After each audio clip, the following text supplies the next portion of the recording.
ಒಂದು ಕಡೆ ದರ್ಶನ್ಗೆ ಜೈಲಿನಲ್ಲಿ ರಾಜಾತಿಥ್ಯ ದೊಡ್ಡ ಮಟ್ಟದ ಚರ್ಚೆ ಆಗ್ತಾ ಇದೆ. ಇದರ ನಡುವೆ ಪವಿತ್ರ ಗೌಡ ಸೇರಿ ಹಲವರ ಜಾಮೀನು ಭವಿಷ್ಯ ಇವತ್ತು ನಿರ್ಧಾರವಾಗುವ ಸಾಧ್ಯತೆ ಇದೆ.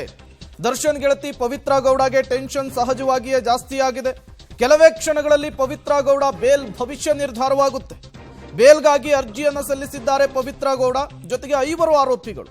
ಸೆಷನ್ಸ್ ಕೋರ್ಟ್ನಲ್ಲಿ ಪವಿತ್ರ ಗೌಡಗೆ ಇವತ್ತು ಜಾಮೀನು ಸಿಗುತ್ತಾ ಅನ್ನುವಂತಹ ಪ್ರಶ್ನೆ. ಈಗಾಗಲೇ ಜಾಮೀನಿಗೆ ಆಕ್ಷೇಪವನ್ನು ಸಲ್ಲಿಸಿದ್ದಾರೆ ಸರ್ಕಾರಿ ವಕೀಲರು.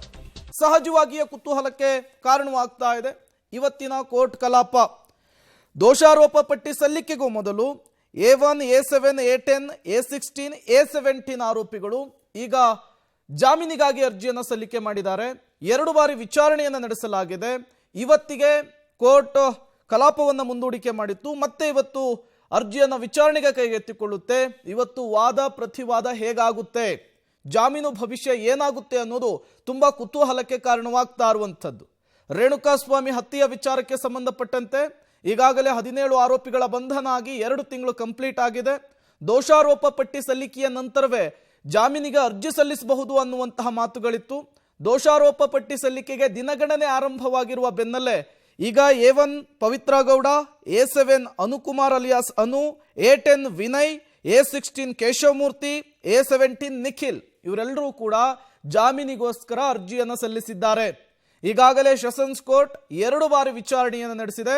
ಮೊದಲ ಬಾರಿ ವಿಚಾರಣೆ ನಡೆಸಿದಂತಹ ಸಂದರ್ಭದಲ್ಲಿ ಸ್ಪೆಷಲ್ ಪಬ್ಲಿಕ್ ಪ್ರಾಸಿಕ್ಯೂಟರ್ಗೆ ತಕರಾರನ್ನು ಹಾಕಲಿಕ್ಕೆ ಸೂಚನೆಯನ್ನು ಕೊಟ್ಟಿತ್ತು. ಇವತ್ತು ಮತ್ತೆ ವಿಚಾರಣೆಯನ್ನು ಕೈಗೆತ್ತಿಕೊಳ್ಳುತ್ತೆ. ಮತ್ತಷ್ಟು ಡೀಟೇಲ್ಸ್ ಅನ್ನು ಕೊಡ್ತಾರೆ ನಮ್ಮ ಪ್ರತಿನಿಧಿ ನಾಗೇಶ್, ನೇರ ಸಂಪರ್ಕದಲ್ಲಿ ಜಾಯ್ನ್ ಆಗಿದ್ದಾರೆ. ನಾಗೇಶ್, ಪವಿತ್ರ ಗೌಡ ಸೇರಿ 5 ಜಾಮೀನು ಭವಿಷ್ಯ ಇವತ್ತು ನಿರ್ಧಾರವಾಗುವಂತಹ ಸಾಧ್ಯತೆ, ಏನೆಲ್ಲ ಬೆಳವಣಿಗೆಗಳಾಗ್ತಾ ಇದೆ, ಎಷ್ಟು ಗಂಟೆಗೆ ಕೋರ್ಟ್ ಕಲಾಪ ಆರಂಭ ಆಗುತ್ತೆ, ಡೀಟೇಲ್ಸ್ ಕೊಡೋದಾದ್ರೆ?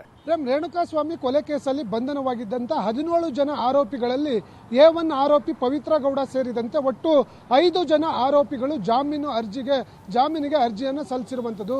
ಬೆಂಗಳೂರಿನ ಸೆಷನ್ ಕೋರ್ಟ್ ಅಲ್ಲಿ ಆರೋಪಿಗಳು ಜಾಮೀನಿಗೆ ಅರ್ಜಿ ಸಲ್ಲಿಸಿದ್ದು, ಇವತ್ತು ಪ್ರಕರಣದ A1 ಆರೋಪಿ ಆಗಿರುವಂತಹ ಪವಿತ್ರ ಗೌಡ ಮತ್ತು A10 ಆರೋಪಿ ಆಗಿರುವಂತಹ ವಿನಯ್ ಅವರ ಜಾಮೀನು ಅರ್ಜಿ ವಿಚಾರಣೆಗೆ ಬಂದಿರುವಂಥದ್ದು.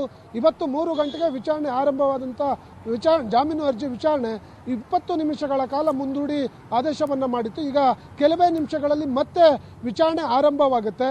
ಪ್ರಕರಣದಲ್ಲಿ ಪವಿತ್ರ ಗೌಡ ಅವರ ವಕೀಲರು ಯಾವ ಗ್ರೌಂಡ್ ಮೇಲೆ ಜಾಮೀನನ್ನು ಮನವಿ ಮಾಡ್ತಾರೆ ಅನ್ನುವಂಥದ್ದು ಕೂಡ ಬಹಳ ಇಂಟ್ರೆಸ್ಟಿಂಗ್ ಆಗಿರೋ ವಿಚಾರ. ಅದರ ಜೊತೆಗೆ ಈಗಾಗಲೇ ಆರೋಪಿಗಳು ಜಾಮೀನು ಅರ್ಜಿ ಸಲ್ಲಿಕೆ ಮಾಡಿದ್ದನ್ನು ಆಕ್ಷೇಪಣೆಯನ್ನು ಕೂಡ SPP ಅವರು ಸಲ್ಲಿಸಿರುವಂಥದ್ದು.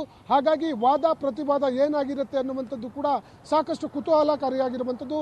ಈಗಿರುವಂಥ ಮಾಹಿತಿ ಪ್ರಕಾರ ಬಹುತೇಕ ವಾದ ಮತ್ತು ಪ್ರತಿವಾದ ಇವತ್ತೇ ಮುಕ್ತಾಯವಾಗುತ್ತೆ ಅನ್ನುವಂಥ ಮಾಹಿತಿಗಳು ಕೂಡ ಲಭ್ಯವಾಗ್ತಿರುವಂಥದ್ದು. Prem. Okay, thank you Nagesh ತಮ್ಮೆಲ್ಲ ಮಾಹಿತಿಗಾಗಿ.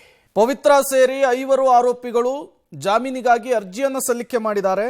A1 Pavithra Gowda, A7 Anukumar alias ಅನು ಜಾಮೀನು ಭವಿಷ್ಯ ಇವತ್ತು ನಿರ್ಧಾರವಾಗುವಂತಹ ಸಾಧ್ಯತೆ ಇದೆ. ಇನ್ನೇನು ಕೆಲವೇ ಕ್ಷಣಗಳಲ್ಲಿ ಈ ಅರ್ಜಿಯನ್ನ ಕೋರ್ಟ್ ಮತ್ತೆ ವಿಚಾರಣೆಗೆ ಕೈಗೆತ್ತಿಕೊಳ್ಳುತ್ತೆ. ಅಲ್ಲಿ ವಾದ ಪ್ರತಿವಾದ ಹೇಗಾಗುತ್ತೆ, ಇವತ್ತೇನೆ ಆದೇಶ ಪ್ರಕಟವಾಗುತ್ತಾ, ಕುತೂಹಲಕ್ಕಂತೂ ಕಾರಣವಾಗ್ತಾ ಇದೆ.